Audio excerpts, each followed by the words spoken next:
Seja bem-vindo à quarta live de aquecimento para o evento Endocnovet.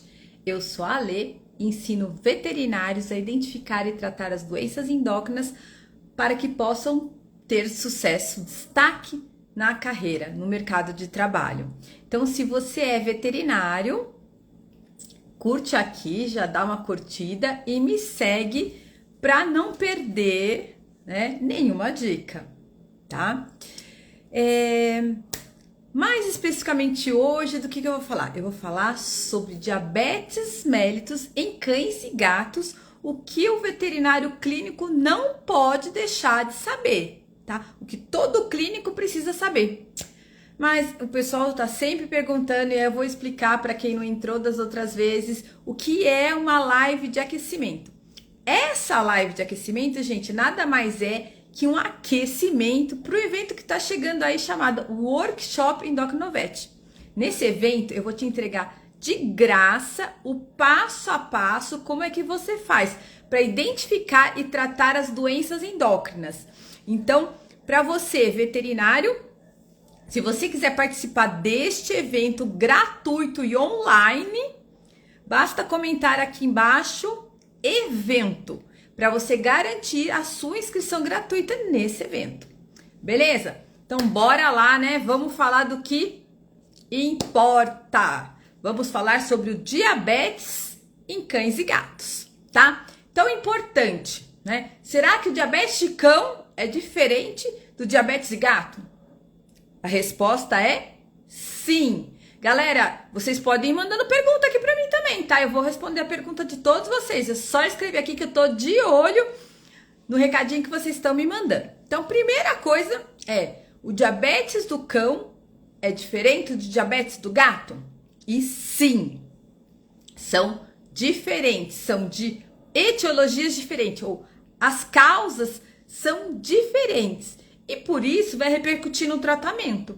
Se a causa do diabetes no cão é diferente da causa do diabetes no gato, o tratamento vai ser diferente também, tá? Antes disso, o que é o diabetes? Será que todo mundo aí conseguiria dizer para mim o que é o diabetes? Ou é melhor explicar um pouquinho mais, hein? Então, diabetes, gente, nada mais é que um conjunto de alterações metabólicas, porque a gente vai ter alteração no metabolismo de carboidrato, lipídios e proteínas. E aí, essas alterações metabólicas, elas acontecem por quê? Por uma deficiência relativa ou absoluta de insulina, o que vai gerar, no final das contas, hiperglicemia persistente e glicosúria. Então, explica melhor, Ale. Alteração no metabolismo de carboidratos, isso a gente já sabia, né? Porque o paciente diabético é caracterizado pela hiperglicemia. Então, isso é alteração no metabolismo de carboidrato, hiperglicemia. Agora, alteração no metabolismo de lípides. O paciente diabético faz dislipidemias. Ele pode ter aumento de colesterol, hipercolesterolemia, ou aumento de triglicérides, hipertrigliceridemia. Se você não for especificar se é colesterol ou triglicérides aumentado, você pode falar hiperlipidemia, tá, gente? É correto. Ou dislipidemias, também tá correto. Então, o paciente diabético tem alteração no metabolismo de lípidos, então ele faz dislipidemias ou hipercolesterolemia. Além disso, ele faz muita lipólise, quebra de gordura. Isso eu tô falando de metabolismo de lípidos. E por isso o paciente diabético, ele emagrece. Então a gente já tem aí uma dica por que o paciente diabético não tratado emagrece. Porque a gente tem uma alteração no metabolismo de lípidos. E a gente tem uma alteração no metabolismo das proteínas. A insulina, ela faz síntese de proteína. E aí na falta de insulina, o paciente tem perda de massa muscular. Então, por isso que a gente podemos dizer que ele tem alteração no metabolismo das proteínas aí, tá? E no final das contas, isso tudo acontece por uma falta relativa ou absoluta de insulina. No caso do cão, a gente tem uma deficiência absoluta de insulina na maior parte das vezes. E no caso do gato, a deficiência é relativa. Olha só, deficiência absoluta é quando eu não tenho produção de insulina. E deficiência relativa é quando eu tenho insulina, mas ela não consegue agir adequadamente. Então, o que eu disse para vocês? A causa do diabetes no cão e do gato são distintas. No cão, a gente vai ter deficiência absoluta de insulina E a maior causa de diabetes no cão é uma doença autoimune que destrui o pâncreas do cão. E no caso dos gatos, a principal causa do diabetes, gente, é resistência à ação da insulina. Ele inicialmente tem insulina e ela não consegue agir. Então, eu vou falar de cão e de gato, vou trocando, e é importante para vocês conseguirem diferenciar, lembrar das diferenças, que aí que vai ser o pulo do gato, pegadinha, né? O pulo do gato, aí você conseguir diferenciar uma coisa de outra. E aí, quando o tutor perguntar para você, o diabetes do cão é igual ao de gente? Não é bem assim. Quem tem o diabetes igual ao de gente, na maior parte das vezes, são os gatos. Os gatos têm um modelo muito parecido com o diabetes em humanos, tá? Tanto que humanos, boa parte do tempo, boa parte dos pacientes humanos que têm diabetes tomam medicamento, né? E o cão vai obrigatoriamente ter que tomar insulina. E no caso dos gatos, a gente tem historicamente muitos hipoglicemiantes orais que foram utilizados ao longo da vida dos felinos, tá? Então, beleza. Alessandra, eu vou repetindo porque eu quero que vocês saiam dessa live tendo memorizado, sabendo tudo isso daí, tá? Então, diabetes, a gente tem hiperglicemia, mas a hiperglicemia é uma ferramenta que nós vamos utilizar para o diagnóstico. Diabetes nada mais é que alteração do metabolismo de carboidrato, lipídios e proteínas, tá? Por uma deficiência absoluta ou relativa de insulina, que no final das contas a gente vai ter hiperglicemia e glicosúria persistentes, tá? Aí mais uma diferença. No diagnóstico do diabetes dos cães, nós vamos fazer o quê? Identificar a hiperglicemia, que é a glicose do sangue, e glicosúria persistente. No caso dos felinos, essa ferramenta sozinha não faz verão. No caso dos felinos, só hiperglicemia e glicosúria pode ser decorrente do quê?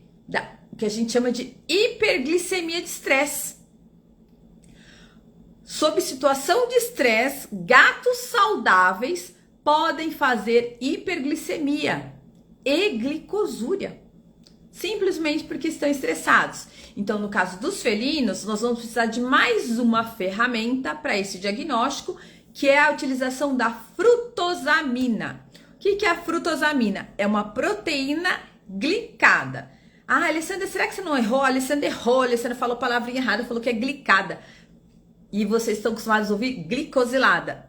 Está errado. Glicosilada não é a palavra correta. A palavra correta é glicada. Glicação é uma ligação irreversível. Então, quando as proteínas se ligam à glicose de maneira irreversível, como acontece na formação da frutosamina, a gente chama isso de glicação. Então, o que acontece? A glicose, quando encontra com uma proteína, se junta a ela de maneira irreversível, formando a frutosamina. As proteínas, elas estão na circulação relativamente em concentrações fixas, não varia, não tem muita variação. Se a gente dosar a principal proteína que nós temos no organismo, a albumina, hoje, amanhã e depois, provavelmente a nossa albumina vai estar estática, o mesmo valor de albumina. Então ela varia muito pouco. A principal proteína que se liga na glicose para formar a frutosamina é a albumina.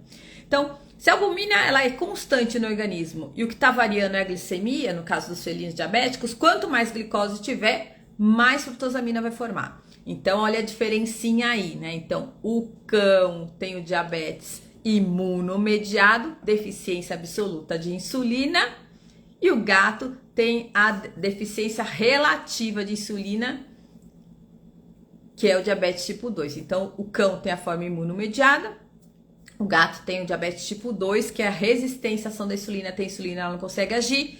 No gato, para diagnosticar, tem que ter hiperglicemia, glicosúria e frutosamina.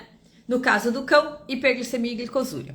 E aí, o que acontece, então? Com relação, como é que eu vou desconfiar, né? Que eu tenho um paciente diabético. Então, esse paciente, ele vai ter, assim que a glicemia sobe no sangue, quando a gente tem uma hiperglicemia, o que vai acontecer quando a gente tem hiperglicemia? A gente vai ter a reabsorção tubular renal de glicose excedida, porque a glicose passa lá no glomérulo, ela vai para o ultrafiltrado e depois ela é toda reabsorvida, né? Agora, quando eu tenho uma hiperglicemia importante, né? Então, no cão acima de 180 e no caso dos gatos, acima de 270, 300, parte dessa glicose, né, não vai ser reabsorvida e vai sair na luz do túbulo, levando uma diurese osmótica, a glicose puxando água, fazendo com que o paciente urine em excesso. E aí, para compensar essa perda de água, ele vai beber. Então, é uma poliúria e polipsia compensatória. A perda de peso acontece pela lipólise, proteólise exacerbada, e a polifagia pela falta de sinalização da insulina lá no sistema nervoso central. Então, olha só, a gente já conseguiu, em alguns minutos, organizar para vocês uma coisa importante. Eu já sei o que é o diabetes, eu já sei quais são as causas do diabetes no cão e no gato, eu sei como fazer o diagnóstico de diabetes no cão e no gato, eu sei quais são os sintomas do diabetes no cão e no gato, poliúria, polipsia, polifagia e emagrecimento, tá? O que tem? Tem alguma coisa de diferente de sintomas, Ale, com relação, já que você está pontuando diferença entre uma espécie e outra, entre o cão e o gato em termos de manifestação clínica? Tem sim, gente. O cão faz catarata diabética, o gato não faz catarata diabética. O gato faz catarata com outras causas, mas a catarata diabética é só do cão. O gato não faz catarata diabética. Por outro lado, o gato faz neuropatia diabética, né? A neuropatia diabética é quando o gato, você observando o gato, você vai olhar nos membros, o mais comum no membro pélvico, uma posição plantígrada, que ele vai fazer o quê? Ele vai apoiar a articulação tibiotársica no chão, parece um pezinho de coelho, né? Então ele fica achinelado, vamos dizer assim, eu acho que não é a melhor descrição, mas para quem consegue enxergar a anatomia aí, ele vai apoiar a articulação tibiotársica no chão. Vai ficar parecendo um pezinho de coelho, tá bom? Que aqui na live não dá pra gente mostrar um videozinho pra vocês. Mas olha só a boa notícia, né? Inclusive, que eu estou organizando aí um evento chamado Workshop Endocrinovet, onde eu vou te ensinar o passo a passo para identificar e tratar as doenças endócrinas. E isso vai ser um evento online e gratuito para quem chegou depois. Para você garantir a sua vaga nesse evento gratuito, você precisa comentar aqui embaixo a palavra evento. E aí você vai receber o link de inscrição gratuita, tá? Então comenta aqui evento para garantir aí a sua vaga, ok? Beleza, aí eu vou conseguir mostrar catarata diabética, vou conseguir mostrar posição plantígrada, daí vai ser show, aí eu consigo mostrar tudo isso pra vocês, tá? Que aí eu vou ter mais tempo, né? Então, e aí? Tive a suspeita, fiz o meu diagnóstico, e aí o tratamento? Será que o tratamento é igual para os dois? Então vamos começar com manejo nutricional, alimentação. Já tem aí diferenças importantes com relação à alimentação. Então vamos lá. Em ambas as espécies, a gente vai usar uma redução no teor de amido, de carboidrato, na dieta desses animais, tanto no cão quanto no gato, né? E aí a gente vai ter um teor reduzido e vamos ter um tipo específico de amido, um amido resistente, né? Então, o que é esse amido resistente? É um amido, um carboidrato, gente, que não vai causar, ou vai causar com menor intensidade, uma hiperglicemia pós-prandial. Acabou de comer, a tendência, fez digestão, a glicemia dá aquele boom. E aí, essa forma de amido resistente, carboidrato de cadeia complexa, eles não fazem, eles têm uma digestão mais lenta, e aí, por isso, não faz aquela hiperglicemia pós-prandial, tá? Então, isso é bastante importante. Inclusive, tem um trabalho bem legal, um estudo da Unesp de Jabuticabal, tese de doutorado da Eliana Teshima, que ela comparou. Eles montaram na fábrica de ração, né? Que eles têm uma fábrica de ração lá, dieta à base de arroz, à base de ervilha, sorgo. Então, eles foram, acho que, 6 tipos de diferentes, isso na dieta do cão. E aí o sorgo foi a que teve melhor efeito. Era ervilha, lentilha, arroz, sorgo. Deve ter esquecido mais alguma coisa aí, né? Mas aí o sorgo foi o melhor, foi o que teve melhor desempenho, menor hiperglicemia pós-prandial. Então, não é a quantidade só de amido, mas o tipo de amido. Então, em ambas as espécies, cão e gato, o ideal é que tenha baixo teor de amido e o tipo de amido também importa. Um amido resistente, um carboidrato de cadeia longa. Ok. O que mais, Alito? Aí você disse que é igual em uma espécie e outra. Ok. O que tem de diferente? Na dieta do cão, é muito importante que a dieta seja com alta fibra. Tenha alto teor de fibra, tenha grande quantidade de fibra. No caso da dieta do felino, a fibra não é importante. Na dieta do felino, o importante é o teor de amido. Tem que ter pouco amido. Então, ambas as dietas precisam de baixo teor de amido, sendo que o tipo de amido também interfere, tem que ser de cadeia longa, amido resistente. Agora, na dieta do cão, tem que ter alta fibra. No caso do felino, a fibra não faz a menor diferença, tá? A fibra não faz a menor diferença na dieta dos gatos. Não faz, não. Ah, legal. O que mais que tem de diferente entre a dieta do cão e a dieta do gato? Né? A forma como nós vamos administrar o alimento. No caso dos cães, eles devem receber 2 refeições apenas 2 refeições, tá? Junto com as aplicações de insulina.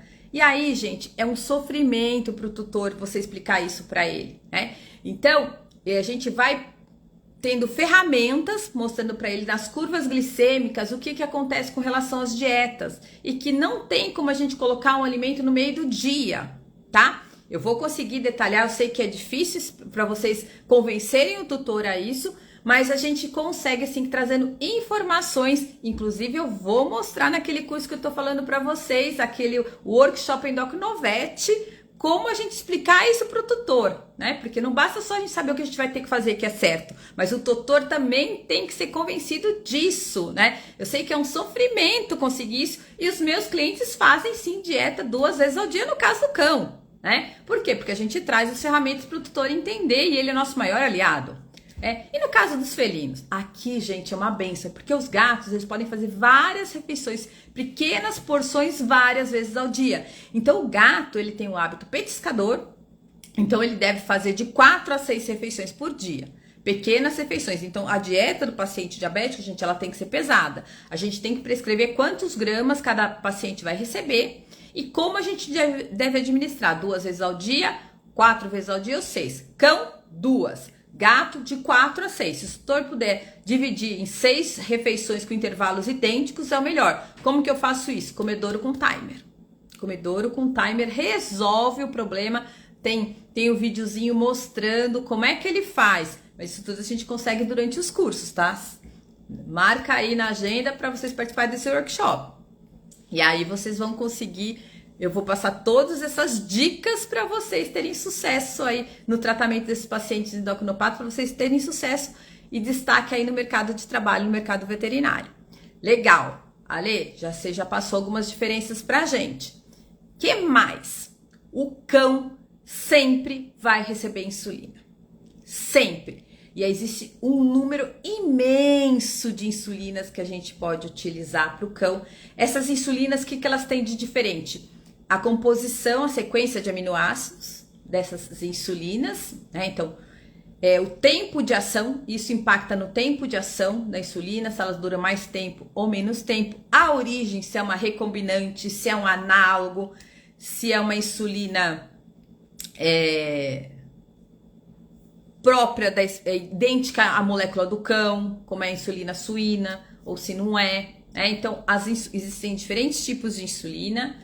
Insulinas, elas são diferentes de acordo com a espécie e a gente tem ali ainda as recombinantes, os análogos de insulina, né? Então, Análogo é uma coisa que parece insulina, é chamada insulina, mas na verdade ela não é insulina, é uma insulina modificada, tá? Então existe um universo das insulinas e a gente, ao longo dos cursos, a gente consegue explicar para vocês qual que é o universo. Alessandra, mas me salva, pelo amor de Deus, você caiu do céu com essa live, amanhã eu vou atender um paciente diabético, eu tenho que fazer a prescrição, o que eu vou fazer? Cão, gente, tratamento de escolha de insulina do cão, caninsulin.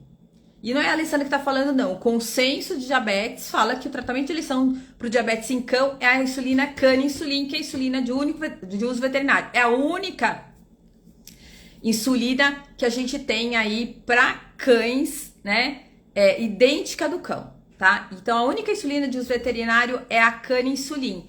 E aí, a Dani perguntou aqui, você tem tido resultados satisfatórios com a Cogeu em cães? Não, a Cogeu tem sido uma catástrofe nos cães. E ela pergunta porque o desabastecimento da NPH tem sido um problema. Verdade, tem sido um grande problema. E aí, pra mim até que não foi, porque eu quase não tenho pacientes usando insulina NPH. Eu sempre usei mais a caninsulin, tá? Mas como tem, Dani, esse universo de insulinas diferentes, tá? A gente tem que conversar com detalhes de cada insulina. Quanto tempo dura cada insulina? E para cada insulina também tem uma outra coisa, gente.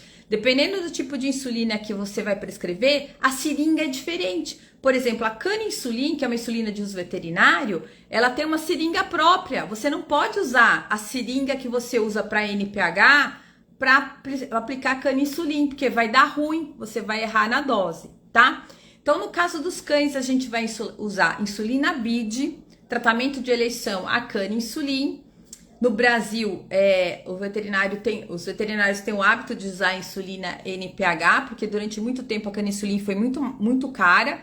E hoje, comparado com essas outras insulinas, a exceção da NPH, a caninsulin sai mais barata do que essas outras insulinas, tá? Então, por isso que a gente no Brasil acabava usando a NPH, porque ela é importada, a caninsulin sai mais caro, mas hoje ela é mais barata que as outras insulinas.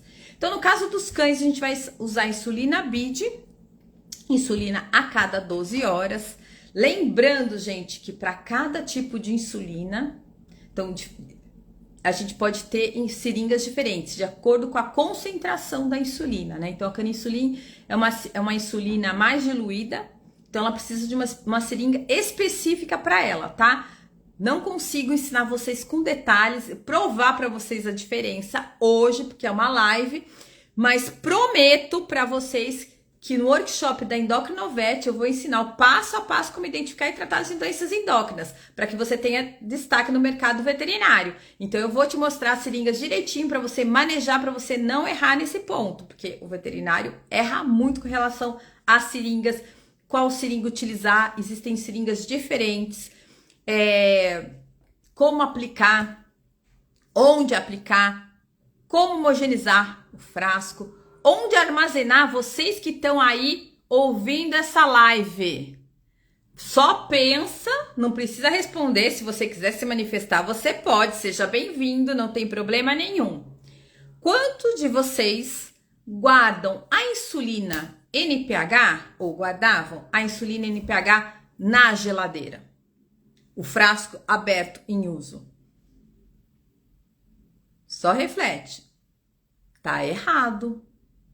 A insulina NPH, o frasco aberto, é em temperatura ambiente que fica. E a vida inteira eu ouço os colegas veterinários falando que tem que ficar na geladeira. Então, são vários detalhes no manejo da insulina. E eu vou te ensinar isso no passo a passo no workshop da Endocrinovet, tá? Então, fica atento. Agora temos que correr, que eu ainda tenho que falar de gatos para vocês, né? E o gato? O que a gente vai usar no gato?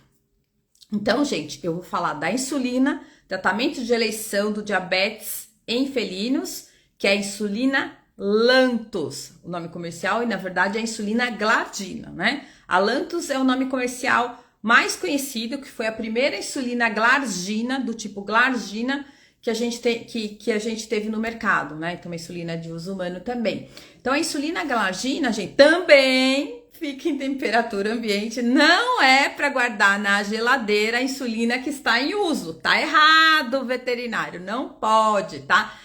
Orienta o seu tutor de maneira correta, tem que ficar em temperatura ambiente. Então, também vejo isso muito na rotina, os colegas veterinários tendo dúvida disso e orientando o tutor a guardar na geladeira. Tá errado, temperatura ambiente, ok? Então, a insulina para o gato é a insulina glargina, o nome comercial mais comum é Alantus, e ela deve ser aplicada 2 vezes ao dia. O que a gente tem aí de diferente para o gato? Hoje, tem-se prescrito para o gato um hipoglicemiante oral, que são os bloqueadores dos transportadores de glicose, chamado SGLT2.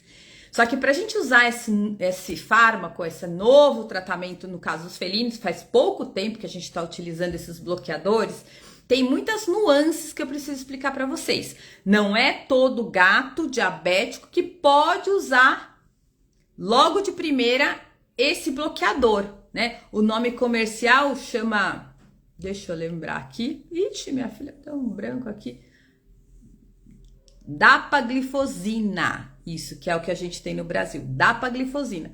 Existem outros bloqueadores de uso veterinário, mas que a gente não tem no Brasil. O que a gente tem no Brasil é a dapaglifosina, que é um produto de uso humano, ok? Mas olha só, não são todos os gatos que vão poder usar isso. Todos os gatos diabéticos podem usar insulina Lantus BID junto com a dieta.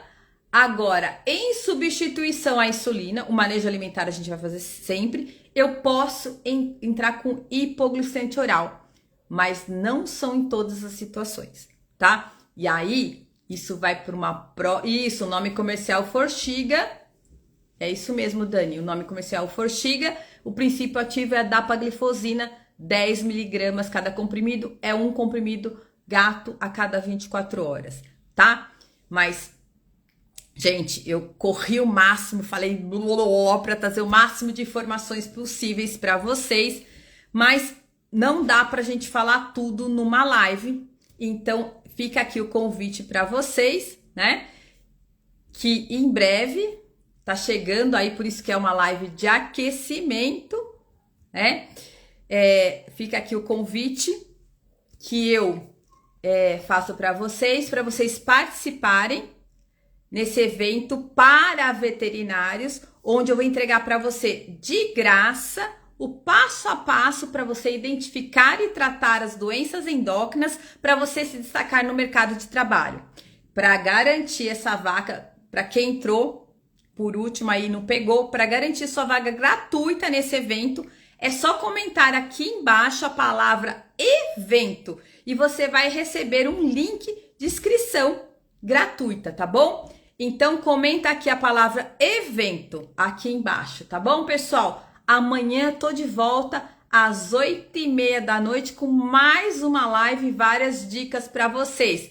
Beijo grande, pessoal. Obrigada pela participação. Até mais.